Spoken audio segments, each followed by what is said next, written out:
Il y a très longtemps, dans une région reculée d'Afrique, existait un village appelé Kambé. Le village était entouré d'une forêt immense, de montagnes couvertes de brume et d'un fleuve que les anciens considéraient comme sacré. À Kambé, une seule règle était connue de tous: ne jamais entrer dans la forêt rouge après le coucher du soleil.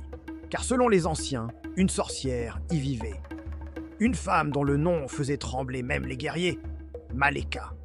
Pendant des années, personne n'osa approcher la forêt. Mais un soir, un enfant disparut, puis un deuxième, puis un troisième. Chaque fois, les villageois retrouvaient près des arbres rouges des traces étranges, des symboles dessinés dans la terre et des plumes noires couvertes de sang. La peur envahit Kambé. Les habitants commencèrent à murmurer « Maleka est revenue !» Les anciens racontaient qu'autrefois, Maleka était une guérisseuse respectée. Elle connaissait les plantes, les maladies, les esprits et les secrets anciens. Mais un jour, une terrible sécheresse frappa le village. Les récoltes moururent. Les habitants cherchèrent un responsable. Et comme souvent, ils accusèrent celle qu'ils ne comprenaient pas. Maleka fut chassée du village. Mais avant de partir, elle prononça une phrase qui glaça tout le monde. « Un jour, votre propre peur vous dévorera. » Parmi les habitants vivait un jeune homme nommé Jabari. Contrairement aux autres, Jabari ne croyait pas totalement aux histoires de sorcellerie. Quand son petit frère disparaît à son tour, il décide d'entrer dans la forêt rouge. Seul, armé d'une lance, d'une torche et d'un vieux collier protecteur donné par sa mère. La forêt était étrange. Les feuilles étaient rouges. Le sol semblait vivant. Puis il entendit une voix divine. « Pourquoi cherches-tu la mort, enfant ?»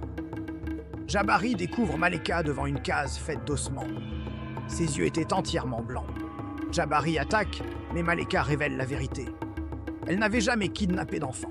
Quelque chose de bien plus ancien vivait sous la forêt, réveillé par les villageois cherchant de l'or. Soudain, le sol tremble.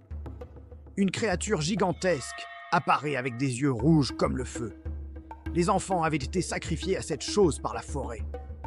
Maleka explique qu'elle tenait le monstre enfermé, mais sa force diminue. La seule solution est de fermer le sanctuaire avec un sacrifice humain. Jabari s'avance, mais Maleka l'arrête. « J'ai déjà perdu mon humanité il y a longtemps. » Elle entre seule dans la fissure. Une explosion de lumière engloutit tout.